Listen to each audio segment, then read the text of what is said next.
Hi there, I'm Anna Bisak, and I am here talking with Robin Clokey about her career. So, Robin, I'll have you start by, can you tell us what you do for work?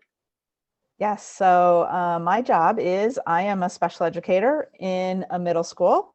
I work at Browns River Middle School in Jericho, Vermont. I've been here, this is going on, I believe, my 25th year. Mhm. And I have 14 years as a special educator in Connecticut. Hmm. So I have a few years under my belt. Mhm. That's great. Can you tell us a little bit more about what your job entails? So, as a special educator, my primary responsibility is to work with students Mhm. who have individual education plans. So, these students become eligible if teachers have concerns or if parents have concerns about the way their child's learning. They might make a recommendation, and we might do some testing, and then they find that they're eligible for special ed services, which brings my role in. And so I work with students in the classroom. Mhm. I can co-teach with a teacher, or I can have small groups, one-on-one, just kind of depends on the need. The thing about my job is it's never the same. Mhm. It all depends on the student's needs, and that's what my job is for the year. So Mhm. it's never boring. It's always different. It's always challenging. Mhm. Um, Mhm. but yeah. That's great. Can you talk a little bit more about your educational background and how you came into this kind of work? So I can remember from a young age, always wanted to be a teacher, come Mhm. from a long line of teachers in my family, grandmother, both my parents, cousins, and I always wanted to be a special educator. So I have a bachelor's degree in special education, and I have my master's in special education. So it's kind of was like my lifelong Mhm. dream. Mhm. That's great. Let's see, what's next? What are some of your favorite things about your job?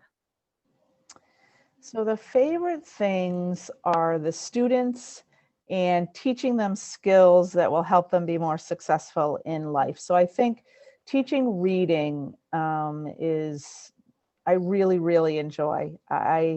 There's nothing, such a good feeling when you feel like you've made a difference in somebody's life, and that's just such an important skill in life. So the kids are the best part, and then I really love teaching. And it's just making a difference. That's great.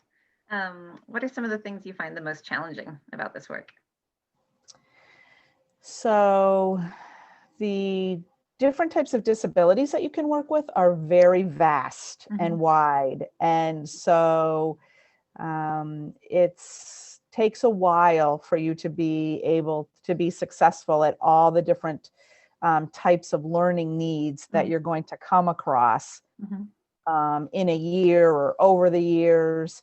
And the other thing is, being a special educator is there's a lot of paperwork. Mhm. So that's very time consuming. I think just juggling it all Mhm. is the most challenging part. So you have the student needs, you have the paperwork needs, you have parents that are contacting you, you have paraprofessionals that work with you, Mhm. that are like your right arms. And Mhm. so just kind of managing all that. Mhm.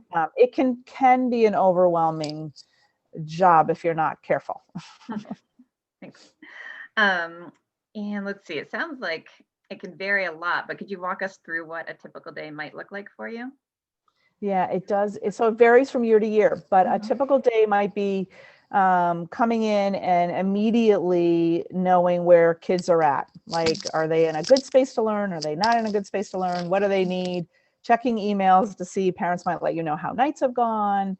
I have some one-on-one paraprofessionals, and typically we have another grade level paraprofessional that Mhm. they'll check in with you. You might need to quickly adapt or modify something. So in the morning, it's you hit the ground running, Mhm. Mhm. and then you start your classes. So it could be you're in class supporting students, or you're co-teaching with a teacher, or it could be that you have students coming to you and you're doing a small group.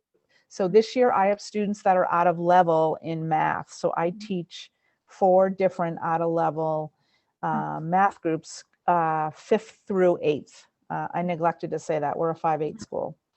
And then I have a few reading classes that I teach. So we have duties, that we have to do either in the morning or in the afternoon. We get a lunch break, constantly communicating with people, teachers, paras, guidance counselor, principal. We work in very strong teams at my school, which is wonderful. And I've loved it since I've gotten here. And we meet weekly in our team, and we can bring up any student needs that come up, or celebrations, or things coming down the road. So I feel like that model is always makes you feel like you have other teammates that you can go to if questions come up, or something. You don't never feel like you're in it alone, which is what I really like. That's great. What do you think would make someone a good fit for this kind of work? I think someone who's organized, for sure, flexible, because you never know how the day's going to go, and obviously enjoys working with children. I work with middle school students, so that takes, everybody kind of finds their niche. Do they like high school? Do they like middle? Do they like elementary school? I've taught elementary and middle school. I love them both. Never been in a high school. And yeah. That's great. If a current middle or high school student is interested in this kind of work, is there anything that you would recommend that they do to continue exploring it, like classes or projects or volunteer work or part-time jobs or anything like that that might help them continue to see if it's right for them? So I started working in my high school in the learning lab. I would just go in and help other students. So, and then I volunteered for the Special Olympics all through high school and college. I volunteered at a Y program for adaptive swimming. So there are definitely places out there that could use volunteers. So I think that's a great first step. I think being some type of camp counselor, or I know a lot of our teachers come from, that's what they did when they were, younger. They were camp counselors. They get that exposure to groups of kids and managing groups of kids.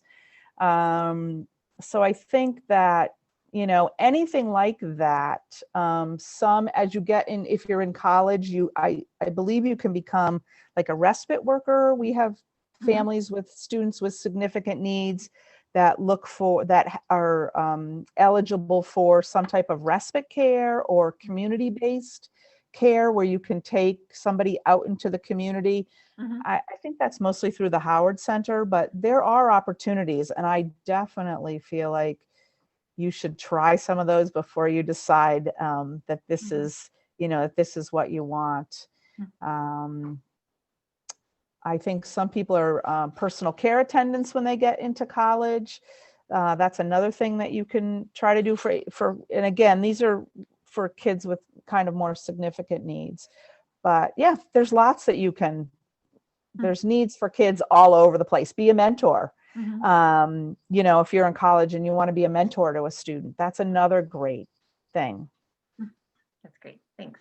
And you spoke a little bit about this with your educational background, but what kind of education or training do you think that a student should be thinking about down the road if this is something that they want to pursue? So yes, so to do my job, you definitely need a bachelor's degree in special education. I happen to have both my degrees in special education, but I honestly feel like the strongest teachers or special educators who have either a dual certification or they have a combination of both, regular ed and special ed. But yeah, bachelor's degree is definitely a must to do my position. I happen to work in a state that you must get your master's. They require it. Not all states do. Vermont does not. But I came from Connecticut, and we had 10 years from Mhm. graduation to get our master's. Hmm. So I think we have a lot of teachers that have their master's, but we have a lot of teachers that don't. Mhm. We're required to do continuing education constantly. Mhm. Mhm. So I feel like I've never left the college realm. I feel like I've taken college courses Mhm. my entire life. So we have requirements that we have to meet, and you have to get relicensed every 5 years. So it's and you know what? I feel like I want to learn. Like there's Mhm. so much to learn. So I really enjoy that part. That's great. Anything else you would want to share with students about your work? Um, I can just tell you that I think the reason why I've lasted, and you know, I have about 4 more years until I retire, but Mhm. I work with such wonderful people and a very supportive administration, Mhm. and my team is just great, and it just feels good every day to come to work. It's a lot of work. Mhm. And it's you go all day long, but it's very fulfilling. And, Mhm. you know, I've enjoyed it. I'm still Mhm. going after a lot of years. Mhm. That's great. Thank you so much. You're welcome.